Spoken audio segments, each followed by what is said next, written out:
Okay, so this is how to chainsaw sawmill with the Westford slabbing attachment. There's the first thing you need to do is attach the slabbing attachment to your bar, and this isn't that complicated. What they come with is a self-tightening screw just here, and there's 2 of those, and there was 4 of them.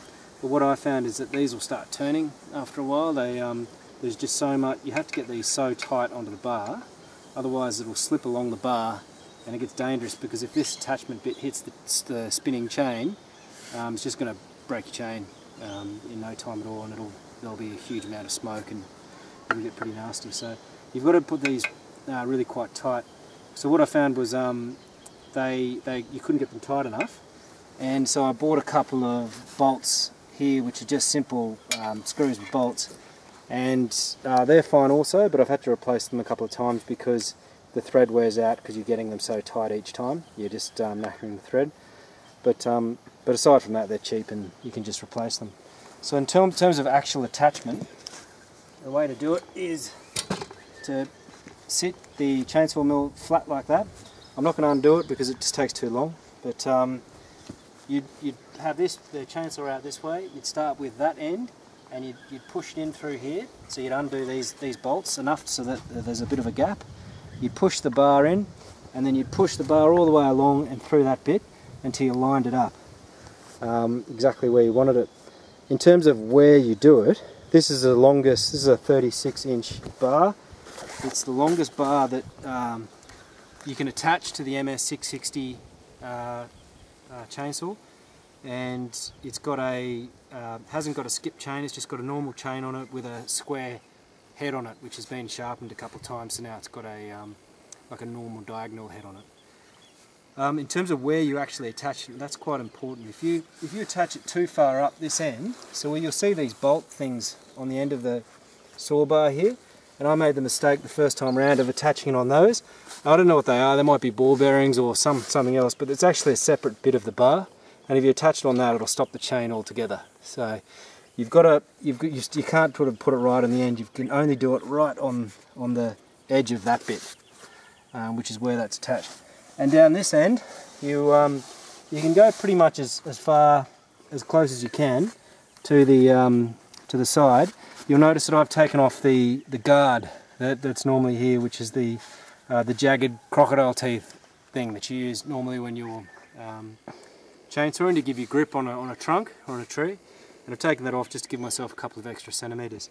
So with this Westford Chainsaw Mill, which I think is the 50-inch one, and a 36-inch bar, which is the biggest you can put on this chainsaw, you get about a maximum 65 centimetre diameter cut. And if you have a look at this log that this is sitting on, that is a 65 centimetre cut. And so are these 2 over here. So we think that's big enough to turn into a tabletop, which is what we're going to do. These are going to turn into a kitchen table, but that's as wide as you'll get with this. If you wanted anything bigger than that, you'd have to get a MS880, which is the largest chainsaw that Stihl make, and you can get a 60-inch bar with that, or a 45-inch bar, which is sort of out here. So that's that. In terms of actually attaching it, it's pretty simple. You just need your a 5/8 and a 15 centimetre spanner, and for the self-tighteners you just put this up. You just put it around there and you're just tightening up. And for these ones you put one on the bottom and just tighten it up like that, and it's all done. One other quick thing in terms of preparation, just make sure these bolts are tight. They should be tight all the time, but make sure they're particularly tight when you're slabbing, because there's so much vibration that's going through the saw that they'll untighten themselves, and they can become dangerous if that happens. I'm just tightening that chain up. Also, the chain gets a bit loose. I've done a couple of slabs this morning and that chain will get loose, so you just need to back the bolts off a little bit, and then you can tighten them back up. So that's what that's all the preparation. Sharpening. Still sell this this nifty little thing. It's pretty cheap, and it has the rolling file and the flat file all in the same setup. And it also has this edge, which gives you that 30-degree angle that you're looking for. So in terms of sharpening, it makes it so much easier. You simply line it up so it's flat with the bar, like that, and you're running it along that way. And it's just as simple as that. Now I won't do it whilst it's in the mill here, because I can't get a clean run through. And what you can do is back, this is the depth gauge, I should have mentioned that before, which if you undo those two bolts, you can run, and you can see this measurement here in inches, which is typical, but you can run that right up as high as you can, so you can do a 10-inch cut if you really wanted to. Because this is what's going to sit on top of the timber and be your guide of the depth of the cut as you're making it through there. So you'd have to back that off, and then you could use this to sharpen it up. I'm not going to do that because it's pretty sharp already, and I've only got one more cut to do today, so I'll leave it at that. In terms of safety gear, you want gloves. You always need gloves. They get really hot, the chainsaw, the muffler gets hot, and for nothing else, you cut yourself on the chain when you've got to grab it also, but mainly for the heat. I find that it saved me burning myself quite a few times when slabbing. You also want a long sleeve shirt. I know it sounds silly, but you want something with a good collar on it. That's like a stiff collar, because when you've got this, when you've got the professional helmet on, and you've got the earmuffs over, your neck's exposed, and you've got your head down like this the whole time, so you come out with a pretty sore neck if you don't do that properly. So the other things, just things you need: eye protection. I just use sunnies because it's pretty glary out here. You need a dust mask. This one's pretty old and knackered, but I'm just using it to run it off. I've been using it this morning. You do need a dust mask, and it's better off getting a good one, a good one instead of a bad one. Ear protection. You're about 5 inches away from something which is punching out some serious decibels all the time. So if you don't have double ear protection, you're going to get ringing in your ears unless you've got better ears than I do, but they really do get quite painful. So I just put double ear protection. These things you can just buy from the chemist quite cheaply, and they just shove in your ears like so. And then you've got your helmet, which finishes the deal. Those both on, that like that, and you're ready to go. So now I'll start doing a couple of quick slabs.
Okay, so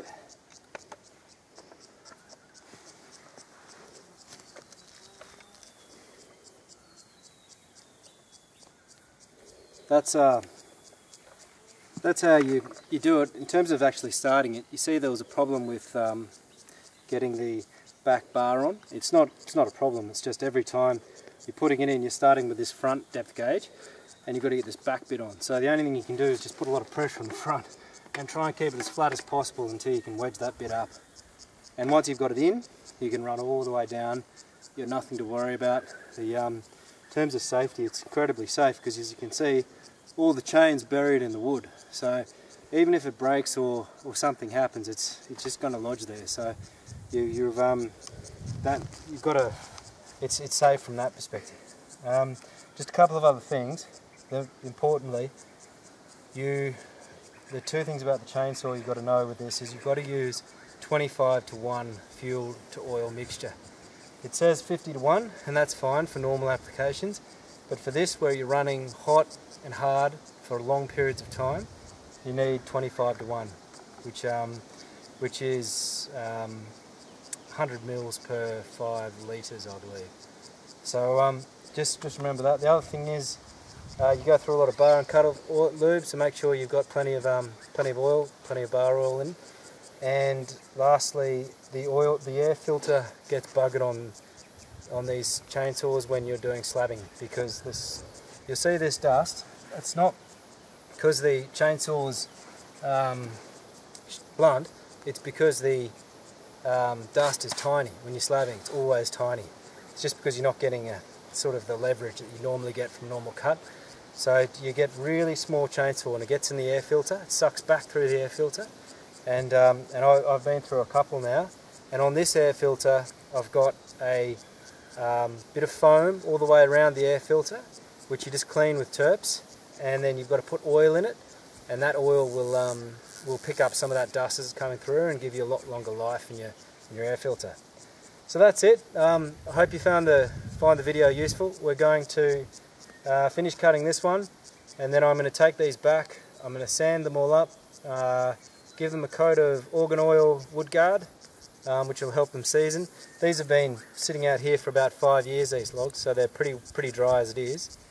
But we'll give them a coat of wood guard just to help the wood season a little bit better. Then I'll give it a few days, give them a coat of shellac, and then finish them off with a coat of polyurethane, because these are going to become kitchen tops.